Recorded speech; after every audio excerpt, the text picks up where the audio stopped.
Hello' everyone, স্বাগতম জনাইছোঁ মোৰ অন্য এটি ভিডিঅ'লৈ। আশা কৰিছোঁ আপোনাৰ সকলো ভালেই আছে আৰু বহুত দিন হ'ল তেনেকৈ ভিডিঅ' দিয়া হোৱা নাই। শ্বৰ্টছত কিবা কিবি তেনেকৈ দি আছোঁ মাজে সময়ে বাৰু, কিন্তু এনেকৈ ব্লগ দিয়া হোৱা নাই। চ' ভাবিলোঁ আজি ষ্টাৰ্ট কৰোঁ আৰু আজিৰ পৰা ৰেগুলাৰ দিম বুলি ভাবিছোঁ আৰু কি হয় নাজানো, মাজতে বন্ধ হৈ যাব পাৰে। মানে এলাহতে ভিডিঅ'বিলাক এডিট কৰা যায় ভিডিঅ'বিলাক এডিট কৰা নাযায়। চ' সেইটো কাৰণে আজি ভাবিছোঁ ষ্টাৰ্ট কৰোঁ আৰু আজিৰ পৰা। চাওঁ কিমানখিনি পাৰোঁ কিমানখিনি নোৱাৰোঁ। আপোনালোকে ছাপোৰ্ট কৰিব আৰু কমেণ্ট দিব, তেতিয়া আৰু বেছি ভাল লাগে ভিডিঅ'বিলাক বনাই।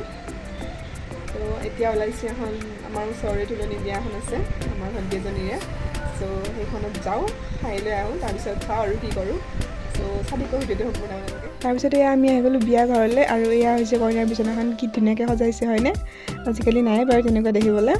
তাৰপিছত এয়া গধূলিকৈ মই আহিলোঁ অকণমান বজাৰলৈ, কিবা কিবি নিব লগা আছিলে। তাৰপৰা মই অকণমান মাংস লৈ আহিছিলোঁ, মানে আজি চিলি চিকেন বনাম বুলি ভাবিছোঁ, মানে ফাৰ্ষ্ট টাইম ট্ৰাই কৰিম বুলি ভাবিছোঁ। তো এয়া চাব পাৰে কেনেকুৱা হৈছে, কমেণ্ট কৰি নিশ্চয় জনাব। সোৱাদ কিন্তু বহুত টেষ্টি হৈছিলে। তাৰপিছত এয়া ধুনীয়াকৈ আমি খাই ল'লোঁ। চ' গাইজ, এতিয়া আমি বনালোঁ, খালোঁ আৰু এইফালে তামোল চামোল খালৈছোঁ আৰু। তো ভিডিঅ'টো কেনেকুৱা পালে জনাব আপোনালোকে। তুমি কৰি দিয়া কিবা এটা। ভাল লাগিছে? বহুত ভাল লাগিছে। চ' গাইজ আজিলৈ আহিছোঁ, বাই বাই।